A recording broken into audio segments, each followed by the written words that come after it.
안녕하십니까.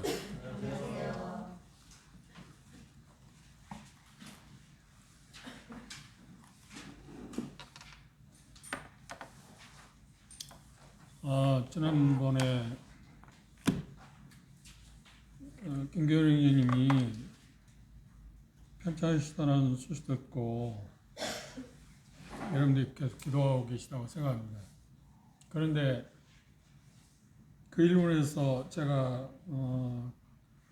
새롭게 깨달은 게 뭐냐면, 저 연세, 물론 제가 생각할 때도 그랬습니다. 여러분도 아마 그럴 겁니다. 그런데 제 마음 가운데 좀 뉘친 게 뭐냐면, 마음을 새롭게 한 게 뭐냐면, 저분들이 이렇게 교회 나오는 것에 대해서 얼마나 하나님께 감사해야 할 건가, 했는가.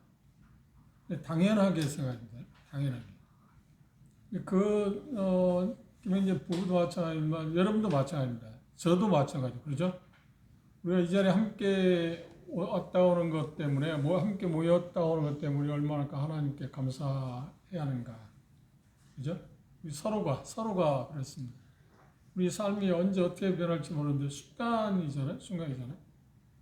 근데 그런 게 우리는 어떤 면에서 당연한 거라고 생각하는데, 그게 하나님의 은혜로 우리에게 주어진 걸 놓치고 산다는 거예요. 큰 데 있는 게 아니고, 하나님께 감사하는 건 큰 데 있지 않고 참 사소한 데.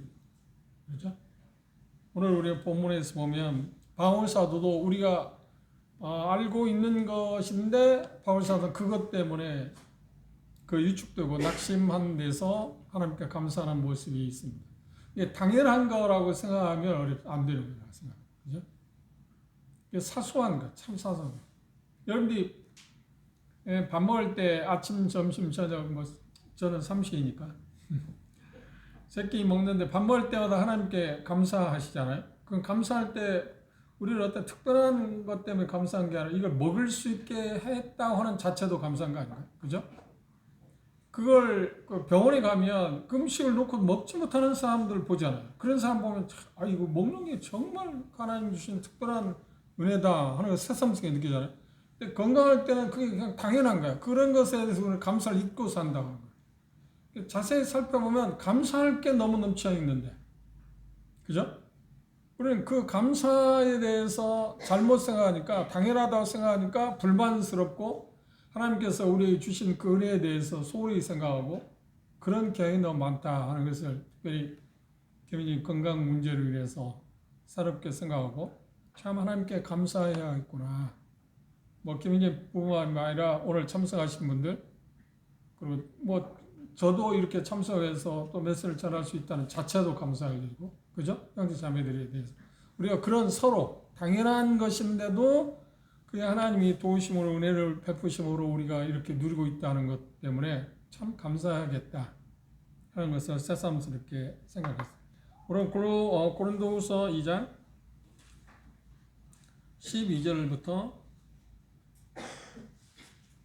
17절의 말씀까지 보겠습니다. 고린도후서 2장 12절부터 17절입니다.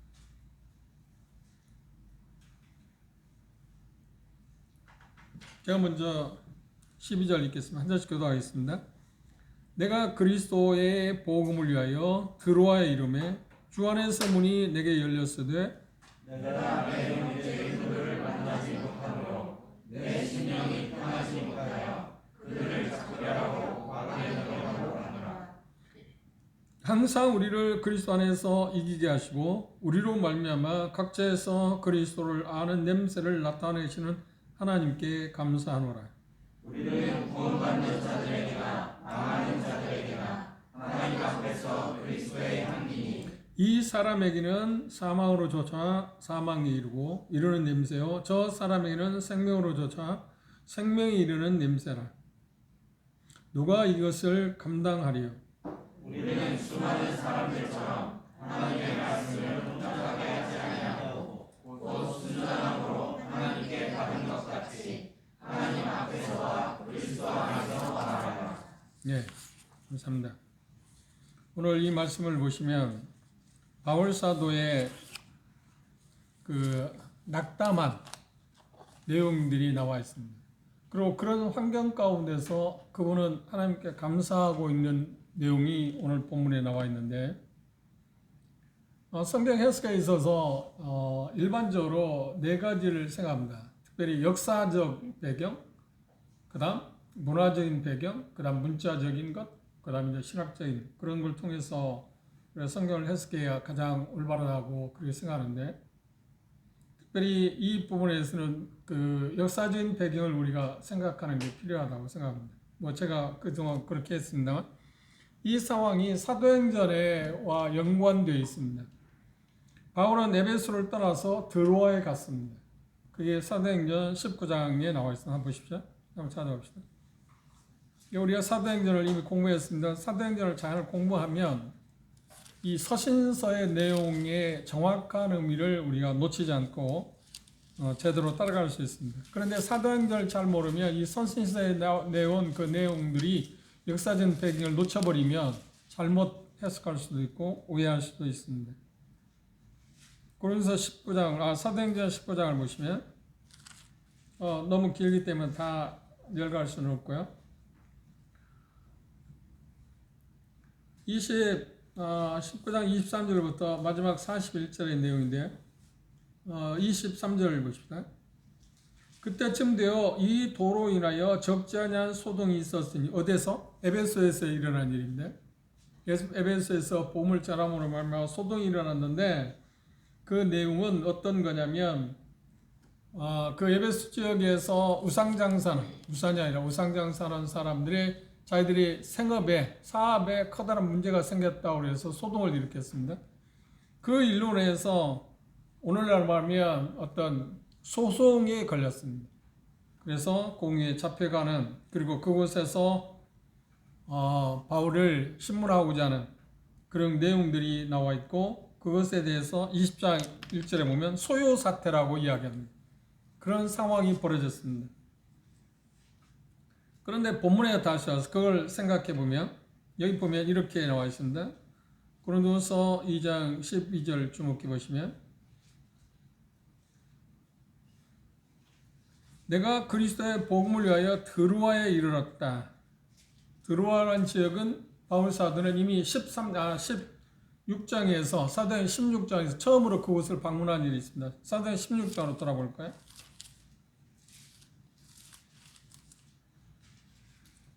사도행 16장 8절에 보시면, 무시아를 지나 드로아로 내려고 갔는데 밤의 환상이 바울에게 보이니 마게도냐 사람 하나가 와서 서서 그에게 청하여 가로되 마게도냐로 건너와서 우리를 도우라 하거늘. 이 환상, 그러니까 바울 사도는 여기에서 보면 계속해서 아시아 지역으로 가서 복음을 전하기를 원하는데, 무시아에 와서 드디어 드로아라고 하는 지역에 내려왔는데 그곳에서 환상을 봤다. 그래서 마게도냐가 이제 유럽의 첫 성이 그 16장 우리가 보는 것처럼 빌립보지 않나요? 그곳에 오기 전에 이 드로아에 바울이 잠시 들렸습니다. 그런데 이 당시 16장에 있을 때 들렸을 때는 드로아의 복음이 전해지지 않았습니다. 그렇죠? 그런데 여기 보면 우리 본문의 지금 역사적인 배경입니다. 드로아의 이름에 주 안에서 문이 내게 열렸다. 이 문이 열렸다는 말은 복음을 전할 수 있는 길을 하나님 주셨다고 하는 표현을 그렇게 표현했습니다. 그런데 웬일인지 그곳에 이르렀을 때 기회를 하나님이 주셨는데 불구하고 바울은 어떻게 했다고요? 마게도냐로 떠났다. 마게도냐로 옮길 수밖에 없었다고 이야기합니다. 그 이유가 뭐냐고 하면, 여기 고린도후서 우리가 이미 읽었습니다만, 보았습니다만 2장 3절 4절 주목해 보십시다. 2장 3절 4절을 보시면, 고린도후서 2장 3절 4절에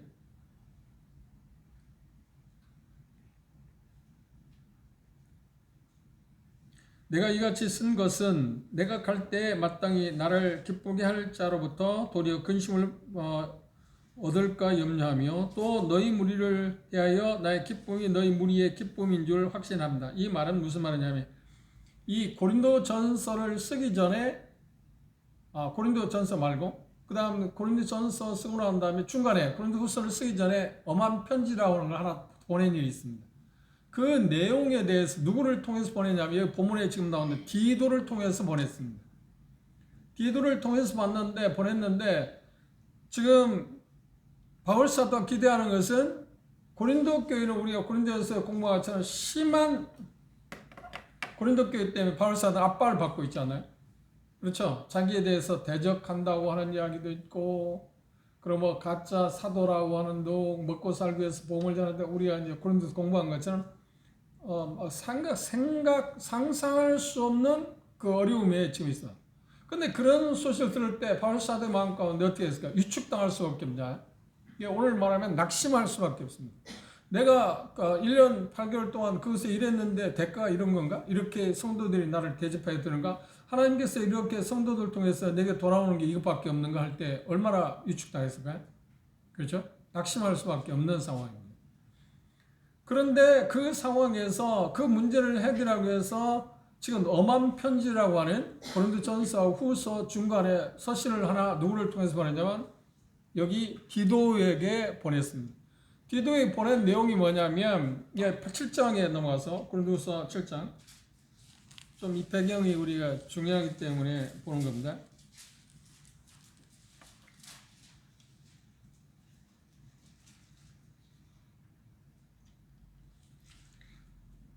고린도서 7장 5절 보면 우리가 마게도니아에 이르렀을 때에도 우리 육체가 편치 못하고 사망으로 환난을 당하여 밖으로는 다툼이 안으로는 두려움이라.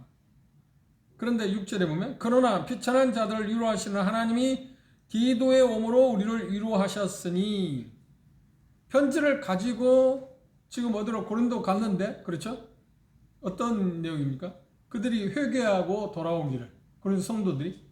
그런데 그 디도에 가지고 간 편지를 갖고 어디서 만나기를 원했냐면 드로아에서 만나기를 원했습니다. 그런데 처음 16장에 사도행 16장에 드로아를 방문했을 때는 교회가 없었는데 20장에 보면 사도행 20장에 보면 이제 교회가 이미 그곳에 생겼습니다. 그래서 교회가 생겼습니다. 그래서 그때 최초로 사도행전에서 역사적으로 안식 후 첫날에 떡을 뗐다는 게 그 사건이죠. 그 드로아에 갔을 그 교회에서 일어난 일이 뭐냐면 유도구가 삼층에 떨어진 사건이 있잖아요. 그 교회인데 그곳에 지금 그곳에서 만나기로 했는데 아무리 기다려도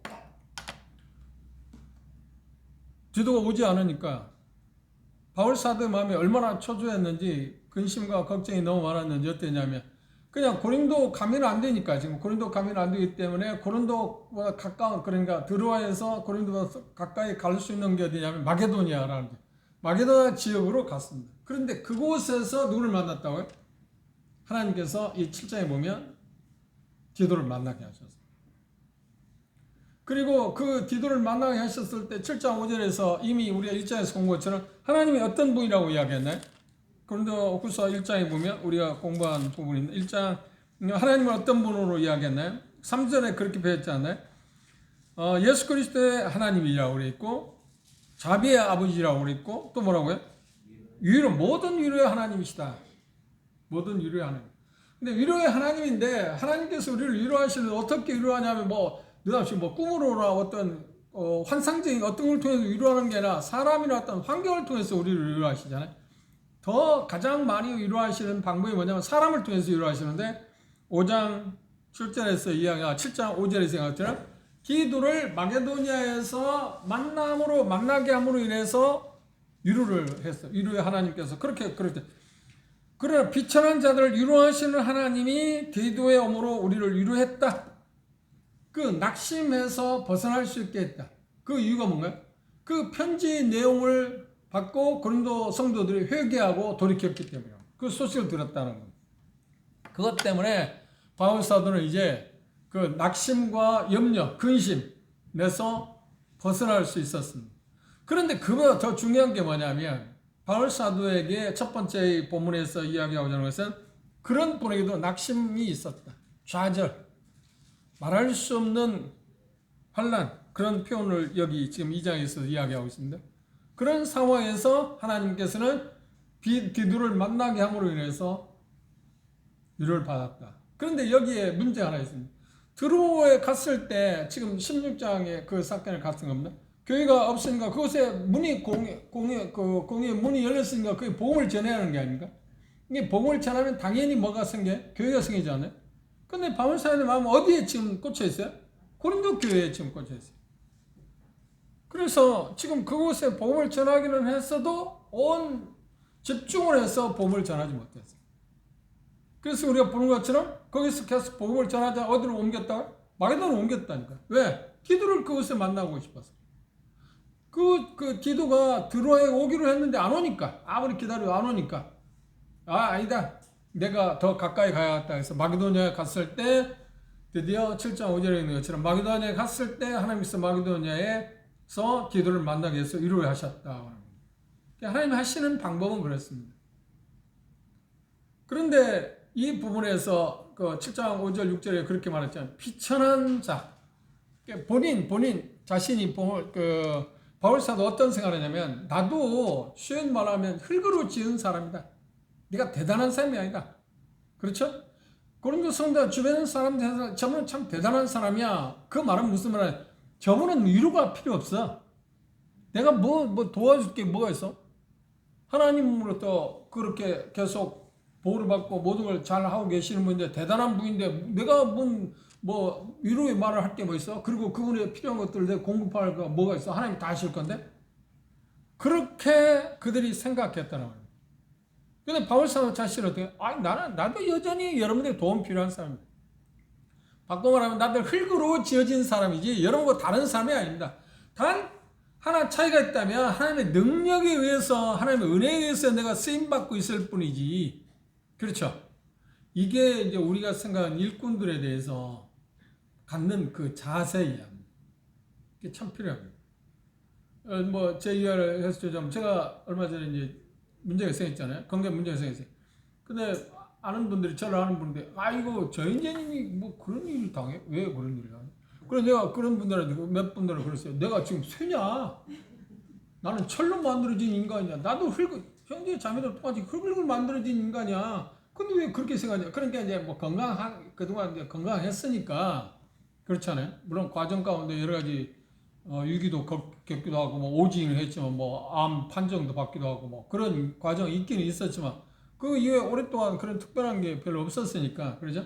그걸 지켜봤던 분들은 그런데 바울사도 마찬가지입니다. 난 비천한 사람이다. 그 말은 나도 여전히 여러분들이 하나님의 도움 필요하도 하나님의 도움 받아야 하고 내가 여러분들을 도울 수 있는 것처럼 여러분들의 도움도 나도 필요하다.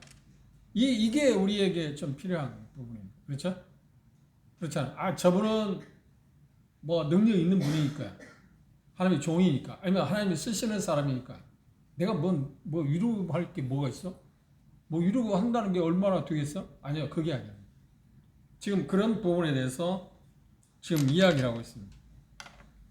그런 면들에 대해서 그런데 우리가 인간적으로 생각하면 그렇잖아요. 드로아에 이르렀을 때 복음을 전하고 거기서 교회를 세우는 거 좋지 않나요? 그런데 바울 사도는 그곳에서 복음 전하는 것을 잠시 멈추고 마게도냐를 떠났을까요? 그래서 제가 말씀드린 것처럼 바울 사도는 새 집 짓는 것도 중요하지만 이미 지어진 집을 잘 관리하고 싶었어요. 그 집이 무너지면 새 집 짓는 건 문제가 안 되잖아요. 좋은 게 아니잖아요. 새 집 짓는 건 드로아에 그러니까 교회를 새로 시작하는 것도 좋지만 이미 세워진 교회 그리고 고린도는 1년 8개월 동안이나 일했던 곳이거든요. 하나님의 특별한 계시를 받고 환상도 보고 그런 가운데 고린도 교회가 세워졌잖아요. 사도행전 18장에 보면 그 교회가 망해져 버린다, 없어져 버린다. 그리고 우리가 고린도전서 후서도 지금 공부하고 있지만 그곳에 거짓 교사들이 와서 지금 완전히 교회를 쑥대밭을 만들어놨죠. 그리고 성도들은 성도들대로 서로 파당이 지어가지고 여러 가지 어느 지역교보다 가장 많은 문제를 지금 안고 있잖아요. 그렇죠? 그 교회에 대해서 바울 사도는 마음이 다 가고 있어요. 되게 이제 부모들이 지금은 하나 안 낳기도 하지만 하나 둘 낳잖아요. 그런데 전에는 많이 낳잖아요. 자녀들이 그렇죠. 10명 낳고. 그럼 일반적으로 그런 얘기죠. 10개 손가락 가운데 어느 손가락이 아프냐고요? 다 아프잖아요. 어느 쪽이 깨물어도 아프잖아요. 그런데 특별히 부모들 마음 가운데 어떠냐면 저희 어머니도 그랬는데 7남매입니다. 7남매 가운데서 제일 그래도 뭔가 부족하다. 육체적이 됐든 경제적이 됐든 부족하다고는 그 아들에게 관심 거예요. 근데 그걸 지켜볼 때 서운할 때도 있어요. 그죠? 서운할 때 왜 나는 그렇게 어머니 관심을 별로 안 줬지? 전혀 관심이 없는 것 같아요. 그렇죠? 근데 바울사도 마음이 그런 거죠. 어려움을 겪고 있는 그 교회, 이 교회를 보존하는데 잘 세워야 한다고는 그 옛집이니까 이미 세워진 겁니다. 그 집을 잘 세워야겠다는 것 때문에 그것이 온전히 그쪽에 쏠려 있기 때문에 새로 이 교회 들어와서 복음을 새로 전하고자 하는, 그래서 교회를 새로 세우고자 하는 그 마음이 별로 없었다는 거예요. 그 마음을 이해하시겠어요? 우리가 생각하면 아이 그건 그냥 놔두고 옛집 그뭐 무너지는 내버려 놔두고 또 새 집 지면 되잖아. 뭐 두꺼봐 하는 세상은 아니니까. 근데 바울사는 그랬잖아. 이게 뭘 이야기하는 거야? 그들을 참 그렇게 사랑했다. 그죠? 이게 새 집보다 옛집. 새 집도 지한 거야. 새 집도 필요한 겁니다. 그런 교회가 이곳에서 세워지긴 하겠지만 이미 세워진 교회가 온전해지도록 그곳에 어려움이 해소되고 거짓 선지자들이, 거짓 교사들이 그 문제에 대해서 문제가 있어서 그들을 쫓아내고 교회가 교회다운 교회로 세워지는 것을 바울사의 마음 가운데, 그래서 그들에 대해서 바울사들의 마음이 다 쏠려있기 때문에 들어와서 복음을 전하죠. 그런데 후에 어땠어요? 그래도 복음을 전했어요. 그래서 그곳에 이미 사도행 20장에 우리가 보는 것처럼 교회가 생겼지 않나요?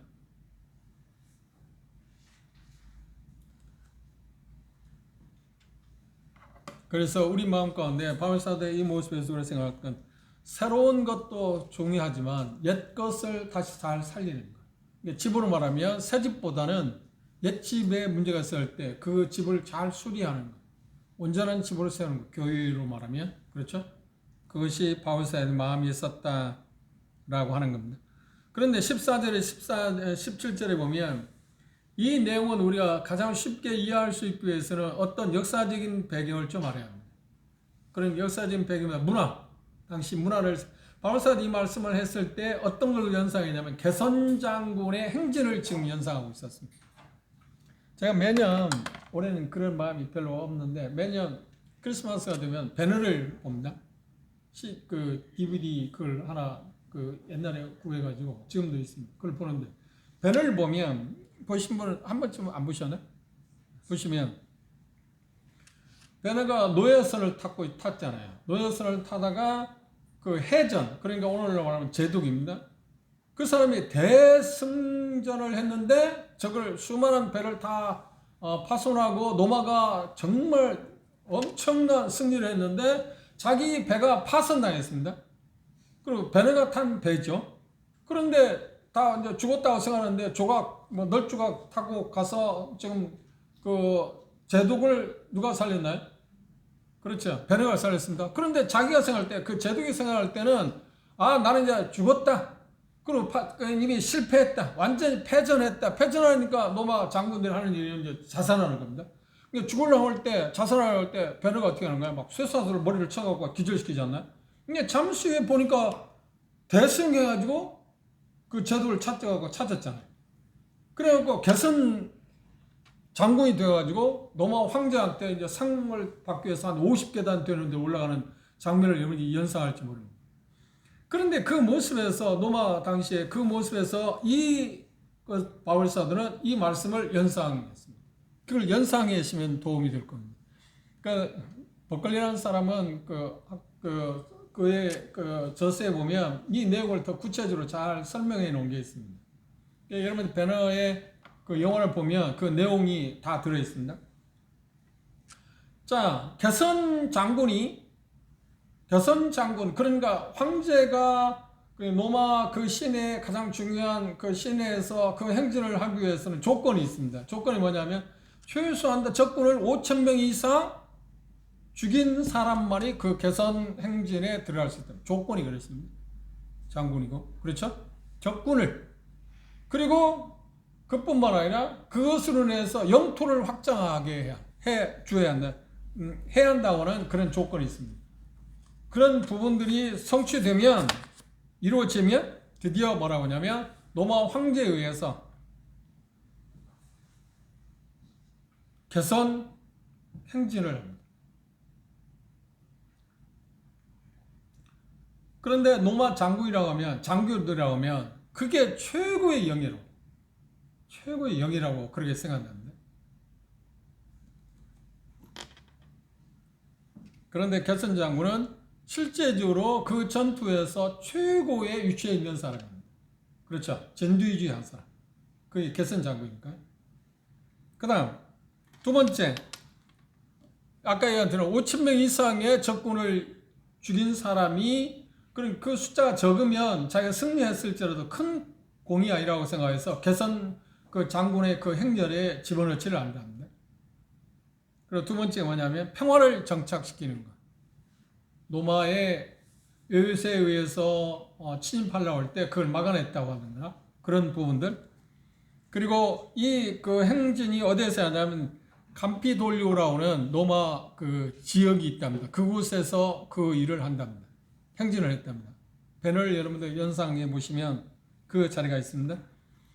그리고 로마 관료와 언론들이 맨 앞에 나와서 그걸 환영하는 입장을 취한답니다. 그리고 우리가 그 영화에 보면 수많은 나팔수들이 나팔을 불고 그걸 환영합니다. 그리고 거기에는 뭐가 따르냐? 당연히 전리품이 따릅니다. 그렇죠. 게슨 장군이니까 그곳에 어떤 전공을 세웠으니까 그곳에 얻은 전리품들이 있습니다. 전리품이 뒤를 따르고요. 그리고 또 따르는 게 뭐냐면 포로된 사람. 그 전쟁에서 포로들 있잖아요. 적군을 아직 죽음을 당하지 않고 포로된 사람. 이제 얼마 후에 죽음을 당할 겁니다. 이 내용이 지 본문에 나와 있습니다. 그걸 연상해 보시면. 그래서 복음이라고 하는 것이 어떤 사람의 생명을 주는 냄새가 되었지만 어떤 사람은 뭐가 된다? 사망이 되는 냄새가 된다는 게 지금 그 부분을 지금 이야기하고 있습니다. 그런데 대단히 중요한 건 뭐냐면 로마의 그 신은 무슨 신이야? 독수리 신입니다. 독수리를 섬겼습니다. 그런데 그 독수리를 섬겨서 그들도 제사장이 있어서 그 게슨 장군의 앞에 뒤를 따르는 게 뭐냐면 향로를 들고 향을 피웁니다. 이 향기라고 하는 여기 지금 이야기. 그런 면을 여러분들 연상하시면 지금 바울 사도는 그것과 자기 자신이 예수 그리스도 만왕의 왕 되신 예수님께서 모든 것을 이기시고 게슨 장군의 뒤를 따르고 있는 한 사람으로 지금 바울 사도는 자기를 생각했다는 겁니다. 게슨 장군 뒤에는 누가 따르냐면 바로 누가 가족들이 따릅니다. 물론 게슨 장군은 베네에서 본 것처럼 네 마리가 끄는 마차의 탈을 탑니다. 거기에 이제 뭐 베네도 타라고 하잖아요. 같이 올라오라고 하잖아요. 그리고 여러분들이 자세히 보셨는지 모르지만 저는 이제 그런 문화를 알고 있기 때문에 그 장군이 제독이 뭘 들고 있나요? 상아로 만든 독수리 그 호를 들고 있습니다. 황제는 황금으로 만든 저기를 들고 있고 독수리 상을 들고 있고 호를 들고 있고 이 게슨 장군은 그걸 들고 있어요. 여러분들 그걸 한번 나중에 보시면 자세히 보시면 그거 있어요. 그게 이제 베네의 이제 양아버지가 되잖아요. 그 장군이 결국은 원로이 되고 양아버지가 되는데 그 뒤를 따르게 되어 있습니다. 그러니까 지금 바울 사도는 어떻게 생각하면 예수 그리스도께서 모든 세상을 이기시고 죄와 사망, 원수, 사탄 모든 걸 이기시고 게슨 장군 행렬에 뒤를 따르는 누구라고 봤어요? 그 중에 한 사람으로 잘 봤어요. 그 중에 한 사람. 그러니까 이건 영광스러운 일. 자기는 지금 게슨 장군은 아니야. 그렇죠? 게슨 장군은 아닌데 그 가족들은 누군가요? 좀 같은 레벨에 있는 거죠. 그 얼마나 영광스러운 일. 바울 사도는 그걸 생각하면서 자기가 지금 감사한 거예요. 느닷없이 뭐라고 한 거예요? 그렇게 지금 고민과 낙담한 상태에 있다 본문으로 다시 돌아오십시오.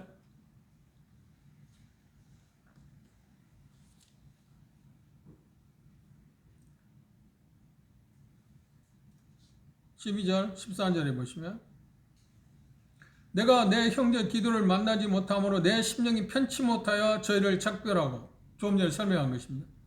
마게도나로 갔다 그랬습니다. 항상 우리를 그리스도 안에서 이기게 하시고 우리로 말미암아 각처에서 그리스도라는 냄새를 나타내시는 하나님께 감사한다. 하나님께 감사하는데 무엇 때문에 감사하냐 하는 것은 구체적으로 나와 있지는 않습니다. 그럼 구체적으로 나오지 않지만 지금 제가 이야기하는 문화, 지금 게슨 장군의 뒤를 따라가고 있는, 함께하고 있는 자기 자신을 생각했습니다. 그러면 게슨 장군은 누군가요? 예수님이잖아요. 그리고 이 표현 가운데 뭐라고 그랬어요?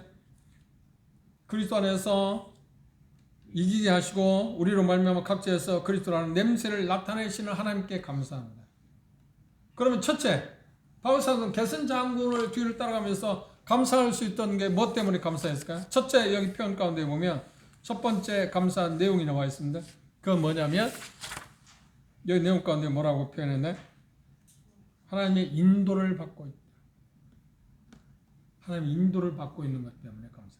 그러니까 바꿔 말하면 지금 환경적으로 볼 때 낙담하고 좌절할 수밖에 없는 환경인데도 그 환경을 보지 않고 뭘 봤다고요?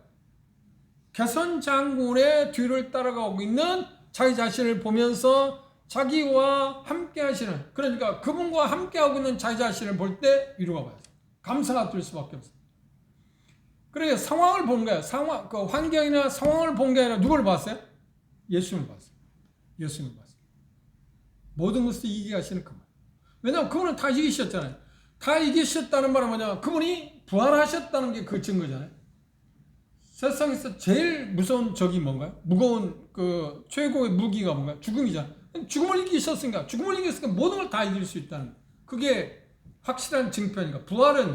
그러니까 부활은 뭐냐면 이쪽에서 생각한다면, 이 본문에서 생각한다면 모든 것을 이길 수 있는 것에 긍정적인 표현이나 표시가 있다면 뭐라고요? 예수 그리스도의 부활 아닌가요?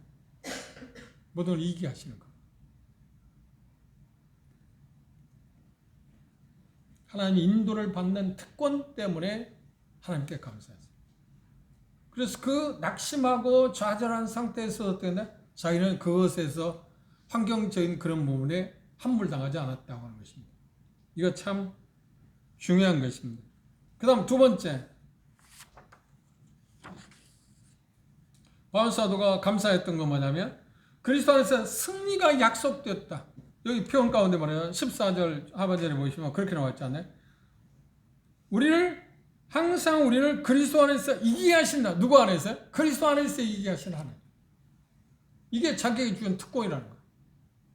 지금 그 게선 장군의 행전에 끼어갔을 때 거기에 따라오는 게 누가 있다고요? 포로들이 있다고 그랬잖아요.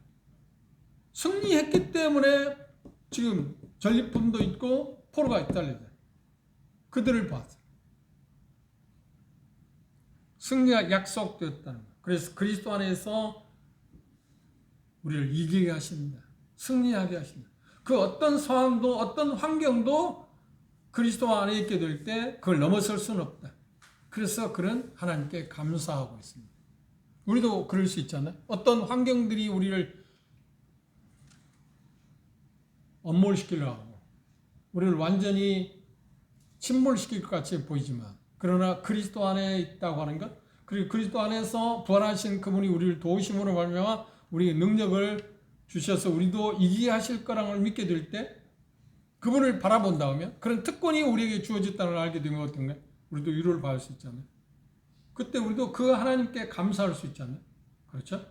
그게 바울 사도의 여기서 보여주는 모습입니다. 계시록 한번 참조해 볼까요? 계시록 11장입니다.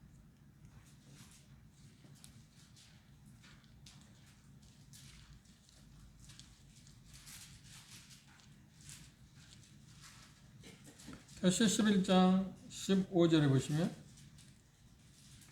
일곱째 천사가 나팔을 불매 하늘에 큰 음성이 나서 가로되 세상 나라가 우리 주와 그 그리스도 나라가 되어 그가 세세토록 뭐라고요? 왕노릇 할 거다. 그리고 17절에도 그렇게 말했습니다. 감사하옵나니 옛초에도 계셨고 시방도 계신 주 하나님 곧 전능하신 이여 친히 큰 권능을 잡으시고 왕노릇 하시도다. 그런데 그것으로 끝나면 좀 부족한데 디모데후서를 한번 봅시다. 디모데후서 2장입니다.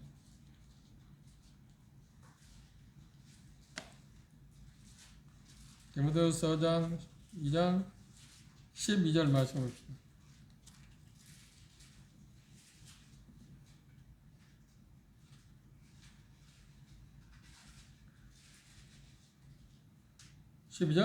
참으면 또한 함께 왕노릇 할 것이요 우리가 주를 부인하면 주도 우리를 부인. 우리가 주와 함께 그분이 세상을 다시 왕노릇 하시는데 그건 그것으로 끝나지 않고 뭐가 된다? 우리가 함께 왕노릇. 그러니까 게선 장군의 뒤를 따라간다는 말은 뭘까요? 함께 하고 있다는 말은 뭐예요? 그렇지. 그분이 주시는 것, 그분이 누릴 수 있는 것, 나도 함께 누릴 수 있다고 하는 것입니다. 지금 바울은 그걸 생각하고 있습니다. 가족이니까. 그렇죠. 예수 그리스도와 우리는 어떤 사이인가요? 한 가족 아닌가요? 우리를 구속하시고 그래서 한 가족이기 때문에 예수님이 누리는 것 우리도 함께 누린다. 그게 하나님께 우리에게 주신 최고의 구원의 가치 아닌가요? 선물 아닌가요? 구원은 우리가 구원받을 때 죄의 산 받고 지옥 안 간다, 천국 간다. 물론 그것도 있는 것은 사실입니다. 그보다 더 가장 최절정은 뭔가? 그분과 함께 세상을 모두 다스리는 거 아닌가요? 그분이 누릴 수 있는 거 우리도 함께 누리는 게 구원받은 사람 최고의 선물 아닌가요? 지금 그걸 이야기해요. 그걸 바울 사도는 바라보고 하나님께 감사했다는 겁니다. 그 다음 세 번째, 여기 말씀에서 보는 것처럼 예수 그리스도를 위해서 영향을 미치는 특권을 생각했습니다.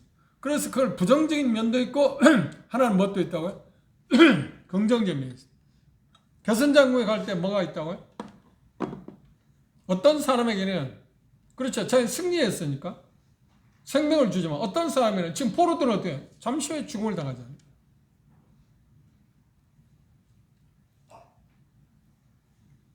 우리로 말미암아서 각처에서 예수 그리스도를 아는 냄새를 나타나게 합니다. 그 냄새를 나타나게 한다는 말은 우리가 복음을 전하면 하나님을 섬기게 될 때 어쩔 수 없이 두 가지의 반응이 나타날 수밖에 없습니다. 하나는 긍정적인 게 뭔가요? 좋은 쪽에서 어떤 게 뭔가요? 생명에 이르게 하는 반응을 보이고요. 냄새를 나타나게 하고요. 또 부정적인 사망에 이르는 냄새가 든다. 이건 우리가 결정하는 게 아니라 그 상대방이 어떻게 받아들이냐. 우리가 복음을 전한다면 그걸 받아들이는 사람에 대해서 어떤 사람은 영생을 얻게 되고 어떤 사람은 멸망을 당하게 된다. 그 일에 대해서 특권이 자기에게 주어졌다. 우리도 마찬가지입니다. 결산군을 행렬할 때 제사장들이 향도 피우지만 또 수많은 사람이 밖에 나와서 그 거리에 나와서 뭘 하냐면 생화, 꽃을 뿌립니다. 그러면 그 향기가 대단하지 않나요? 그런데 그 향기가 전쟁에서 승리한 가족들, 로마 시민들에게는 생명과 관련되어 있지만, 그렇죠? 자기들이 위협방어에서 적을 섬멸했으니까. 그런데 같이 지금 뒤에 따르고 있는 포로들은 어떤가요? 이제 곧 죽어, 고소의 죽음이에요. 그 향기가 그대로 있으면 뭐예요? 사망의 향기잖아요. 우리에게는 이 두 가지의 특별한 특권을 갖고 있습니다. 어떤 사람이는 생명으로 이르게 하는 영생이라는 향기도 주기도 하고, 어떤 사람은 사망에 이르는 향기도 됩니다. 이 특권, 이건 대단한 것입니다.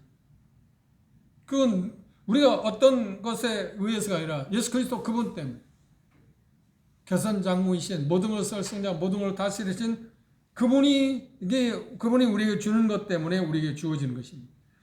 그리고 15절 16절을 보면 그리스도 안에서 하나님을 기쁘시게 한다고 하는 기쁘시게 할 수 있다는 그 특권입니다. 15절 주목해 봅시다.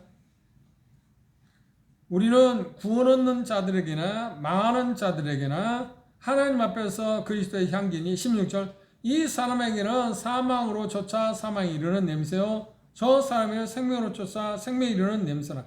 누가 이것을 감당하리요? 하나님을 기쁘시게 하는. 그래서 이것은 하나님을 섬기는 사람에게 우리에게 주어진 특별한 특권이에요. 그렇죠? 그런데 이걸 한번 생각해 보면 복음 전한다는 것이 대단히 중요한 의미가 있잖아요. 까딱 잘못 어떤 사람이는 그렇죠. 멸망으로 가게 하는 냄새가 될 수 있고 향기 자체는 복음 자체는 정말 좋은 것인데 그걸 받아들이지 않는 사람에 있어서는 멸망을 자초하는 일이고 받아들이는 사람에게는 영생을 얻게 하는 향기. 그리스도를 나타내는 냄새를 나타내는 향기가 누구냐고요? 바로 우리들인데 그 어떤 걸 통해서? 복음, 하나님을 섬기는 걸 통해서. 그런데 이건 어쩔 수 없이 긍정적인 면에도 나타날 수도 있고 부정적인 면에서 나타날 수 있습니다. 그런데 우리가 원하는 것은 어때요? 다 긍정, 좋은 쪽에서 냄새만 되면 좋잖아요. 그런데 그럴 수 있는 건 아니라는 거예요. 그러니까 그런 면을 생각하면 우리가 복음을 전할 때 계속해서 반대하고 막 그런 사람도 혹시 있거든요. 그럴 때 이 부분을 우리가 생각하면 낙심할 수 없죠. 그죠? 어쩔 수 없이 부정적인 면도 나타나고 향기는 향기인데 어떤 사람에게는 좋은 향기로 나타나기도 어떤 사람이 나쁜 향기로 나타날 수밖에 없다. 향기 자체가 나쁘냐 좋으냐가 아니라 향기 자체는 좋은 거예요. 복음 자체는 그렇죠? 기쁜 소리잖아요. 그런데 그걸 받아들이는 사람에 따라서 좋은 것일 수도 있고 나쁜 것일 수도 있다. 그래서 그런 면을 보고 우리가 낙심하지 않을 수도 있다. 그렇죠? 그런 면들에 대해서 우리가 생각합니다. 하나님을 기쁘시게 하는 그 특권에 대해서 특별히 생각하는 게 필요할 겁니다. 우리가 이미 공부를 했습니다. 데살로니가후서를 한번 볼까요? 데살로니가전서를 한번 볼까요? 그래 바울사는 이런 표현을 했습니다. 데살로니가전서 4장입니다.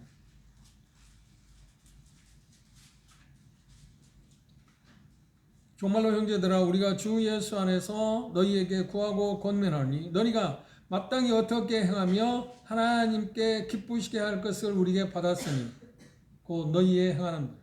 그들이 하나님께 받았고 그들이 행하는 것이 뭔가요? 데살로니가 지역 성도들이 한 것이 뭘까요? 하나님께 받고 행한 게 뭘까요? 1장으로 돌아오십시오. 우리가 이미 공부를 했습니다만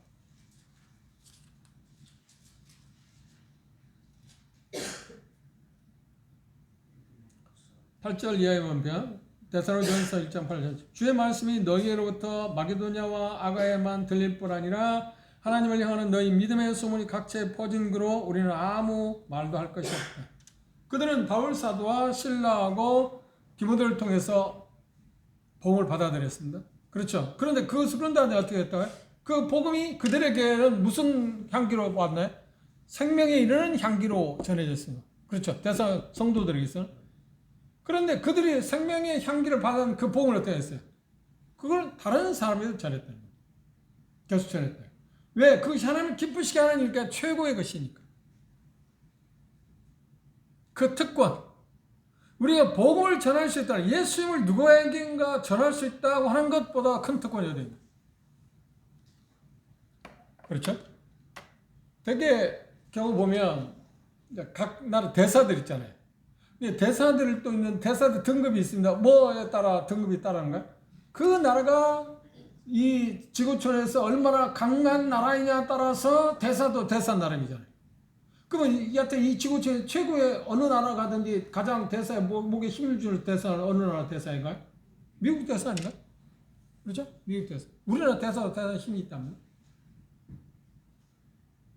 그런데 하나님의 대사는 얼마나 목에 힘 주고 살아요? 이 특권.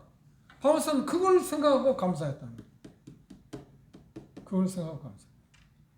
우리가 이 특권을 소리하면 안 돼. 하나님을 섬기는 특권. 복음을 전할 수 있는 그 특권. 그게 하나님을 참 기쁘시게 할 수 있는 가운데 빼놓을 수 없는 거라고 우리가 바라볼 수밖에 없습니다. 우리는 그 특별한 그 특권을 우리가 잘 활용하고 있는가 한번 생각해 보십시오. 그리고 마지막으로 바울 사도는 무엇 때문에 하나님께 감사했다? 그리스도 안에서 갖는 능력 때문에. 16절 10절 보십시오. 그 능력에 대해서 특별히 우리가 좀 이해하기 어려운 것처럼 보입니다만 여기서 표현한 모습을 우리가 잠시 생각해 보십시오. 고린도서 다시 본문으로 돌아와서 2장 16절 17절 17절 16절부터 봅시다.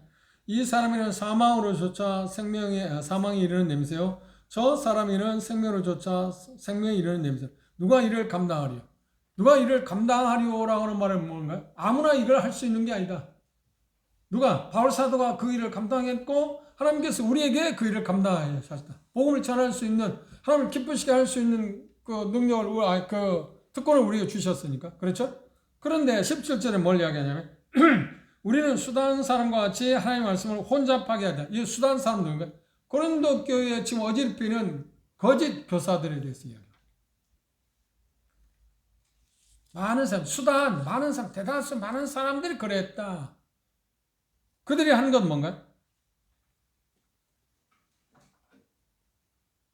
특별히 여기 표현 가운데 혼잡하게 했다. 하나님의 말씀을 혼잡하게 했다는 말은 어디서 나온 말이냐면 이 세상에 그 상술 어떤 제품을 파는 사람들이 많잖아요. 제품을 파는 사람이 있는데 그 되게 그래서는 안 되지만 어리석은 사람 있잖아요. 구매자가 어리석은 사람이면 어떻게 하는가? 교묘하게 속여 싸구리를 어떻게 해? 짝퉁을 뭐래? 진품처럼 팔면 넣습니다. 이 혼자 파긴다는 말이 그런 말이에요. 그리고 또 하나 뭐냐면 당시 순수한 포도주에다가 뭘 타냐? 물을 섞어서 희석해서 파는 거예요. 이게 혼합시키는 거예요. 속이는 거. 그런데 바울사는 뭐라고요? 나는 하나님의 말씀을 그렇게 한 일이 없다. 그러면 그분이 그렇게 똑똑해서 힘이 있어서 그랬다. 아니, 하나님께서 내게 능력을 주셨기 때문에 그게 가능했다는 거예요. 하나님이 주신 능력으로 나는 그게 가능했다고 지금 이야기하고 있습니다. 그런데 하나님의 말씀을 그렇게 혼잡하게 하지 않았던 이유를 뭐라고 하냐면 여기 표현은 순전함으로 했다. 순전함으로 했다. 이거 순전하다는 말 우리가 생각하는 쪽에 그런 단어이기보다는 이 순전하다는 말은 뭐냐면 햇빛하고 판단한다고 하는 말이 합성어입니다. 그러니까 햇빛에 비추어서 뭘 흠이 없게 그걸 순전하다고. 모든 것은 그 햇빛에 비추지 아니할 때 그게 흠이 있는가 없는가 잘 모르잖아요. 근데 햇빛에 비춰보면 흠이 있는 거, 금이 갔는지 뭔가 우리가 식별할 수 있잖아요. 지금 나는 하나님의 말씀을 그렇게 마치 햇빛에 비추어서 순전한 마음으로 하나님의 말씀을 전할 수 있었다고 합니다. 무엇인가 햇빛에 비추어서 점검했다. 어떤 걸? 하나님의 말씀을.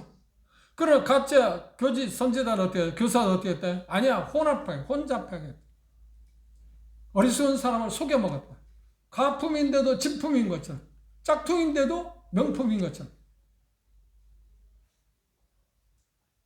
그럼 그렇게 할 수 있었던 게 뭐예요? 하나님이 내게 주신 능력 때문에. 그런데 그래서 고린도전서 1장을 한번 같이 보시죠. 고린도 지역에 이르렀을 때 바울 사도는 복음을 전할 때 이렇게 표현했습니다. 고린도 교회는 고린도 지역은 그 당시 어떤 지혜를 숭상한다고 그랬잖아요. 지혜가 최고라고 생각했잖아요.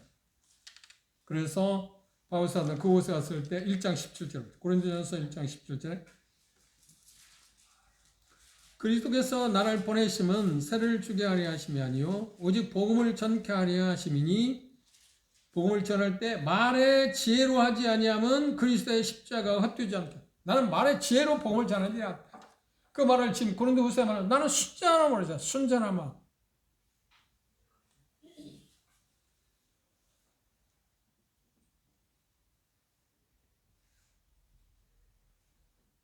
그리고 이 표현 가운데서 뭐라고 표현했나요?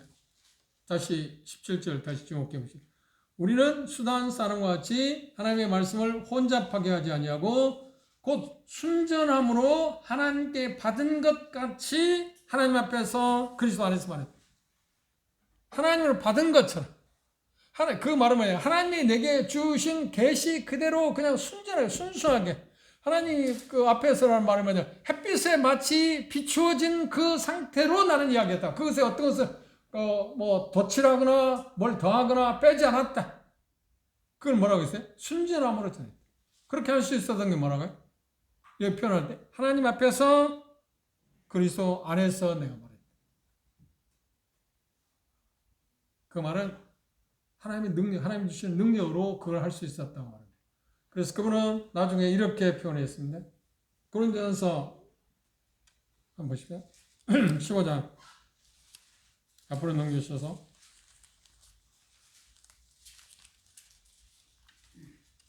10절에 보시면 그러나 나의 놔둔 것은 죄송합니다.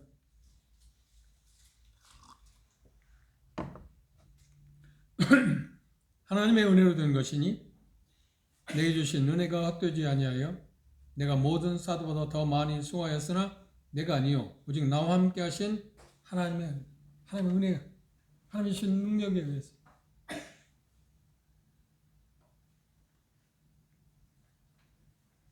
그리고 고린도전서 2장 24절에 보면 복음을 전할 때 말하는 성령의 나타남으로 나는 복음을 전해. 하나님의 말씀을 전해.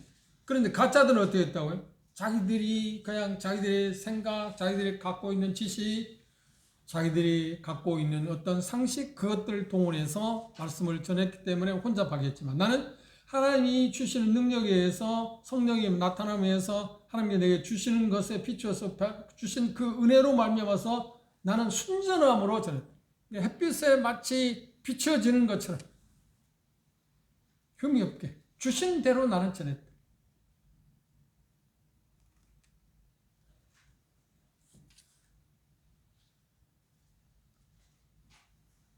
그러니 바울 사도는 17절에 말한 그것입니다. 바울은 자기 자신은 순전한 삶, 그렇죠? 그리고 혼합되지 않은 메시지, 거기에 그 어떤 것도 더 섞지 않았다. 그리고 거기에 뭔가 더하거나 덧칠하지도 않았다. 그래서 우리는 하나님의 복음을 전할 때, 하나님의 말씀을 전할 때 하나님의 능력에 의해서만 가능합니다. 이 표현을 들을 때 제가 여러분에게 기도 요청한 것처럼 제가 메시지를 전할 때마다 여러분들이 정말 기도해 줘야 합니다. 하나님 주신 능력에 의해서. 그리고 성령의 나타남. 이게 대단히 중요하죠. 내가 가지고 있는 어떤 지식, 그런 배경, 그것들은 그렇게 중요해요. 물론 그거 필요하기도 합니다. 전혀 무시해서는 안 되죠. 가장 중요한 건 뭐냐면 성령의 나타남이 필요합니다. 그분이 주신 능력, 그렇죠? 그분이 주신 능력은 시작은 어디에서 오는가요? 디모데 제 분별로는 디모데후서 2장 15절 하나님의 말씀을 옳게 분별해서 지금 여기 순전함으로 했다. 하나님 비춰진 그 말씀 그대로 본문에서 말하고 있는 그것 그대로 이야기하는 거죠. 그게 능력의 시작이잖아. 그래야 하나님이 역사하실 수 있잖아요. 성령이 역사할 수 있잖아요. 성령이 의도하는 건 A인데 아니 가인데 나는 나를 이야기하면 성령이 도울 수가 없잖아요. 이게 본문에서 말하고 있는 것을 곧이곧대로 말하는 것. 그게 능력을 나타낼 수 있는 가장 좋은 방법과 효과적인 게 시작이 그것입니다. 그리고 제가 하기는 뭔가요? 그렇지. 계속해서 매일매일 하나님의 진리의 말씀을 옳게 분별하는 데 최선을 다해요.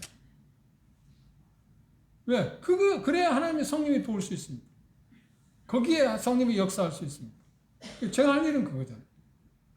여러분들이 바울 사도 그랬잖아요. 내가 하나님의 말씀을 전할 때 사도인지 우리가 공부했지만 사도들이 하나님의 말씀을 전하지 못하게 방대하고 그랬을 때 핍박받고 왔을 때 동료들을 만나 사정에 동료들 왔을 때 뭐라는 거예요? 우리를 위해서 저 핍박자들 없애달라고 하든지 그렇지 않고 뭐라고 해서 우리가 어떤 핍박이 와도 하나님의 말씀을 계속 전할 수 있게 해달라고 그렇게 기도하죠. 이게 참 중요한 일이에요.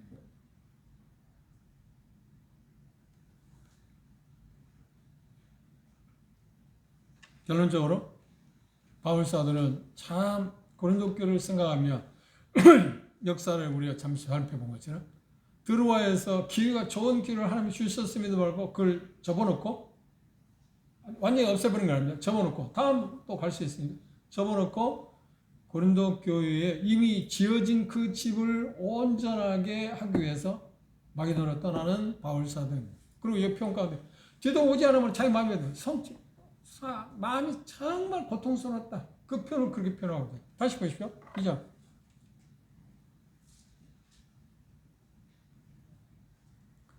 13절에 그렇게 말하죠. 내가 내 형제 디도를 만나지 못함으로 뭐래? 내 심령이 뭐라고요? 한치하다 되게 낙심했다. 근심이 많았다. 그래서 디도를 만나기 위해서들을 마게도냐로 떠날 수밖에 없어. 잠시 드로아를 접어두고.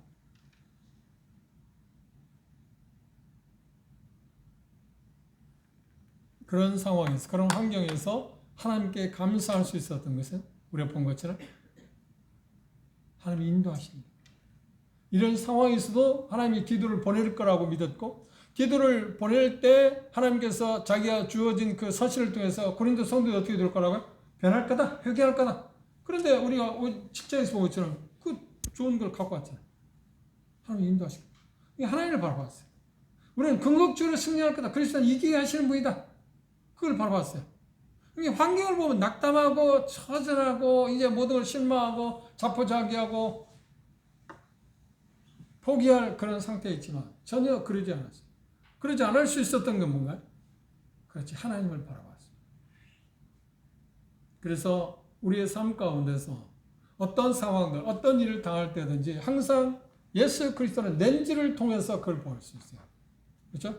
이건 뭐 돋보이니까 그냥 보입니다. 이게 노란색이면 뭘로 보일까요? 사물이 뭐예요? 전부 노란색이죠. 예수 그리스도라고는 렌즈를 통해서 사물을 보는 거예요. 그게 믿음이에요. 그러면 어떻게? 지금 바울사도 그렇잖아요. 하나님이라고 하는 렌즈를 통해서 그 고린도 상황이나 모든 것을 어떻게? 그래도 그분이 이기게 하실 거니까. 그리고 인도하실 거니까. 하나님 기쁘시게 하는 일을 할 거고. 어쩔 수 없이 어떤 사람에게는 생명이 이르게 하는 생명의 냄새가 들 거고, 어떤 사람의 사명에는 사명의 냄새가 들 거다. 그것과 사명이 이런 냄새가 든 것 같고 내 탓은 아니잖아. 그렇죠? 받아들이는 사람의 문제였으니까. 실족할 수 있는 사람은 어쩔 수 없는 거고, 반대하는 사람은 어쩔 수 없는 거고. 그렇다고 해서 고린도 교회에 지금 가짜 교사들을 어떻게 회복시킬 수 있나? 아니요. 그들은 할 수 있는 방법이 없잖아요. 왜? 자기 스스로가 그들이 결정을 내렸으니까. 그런 모든 것들을 어떻게?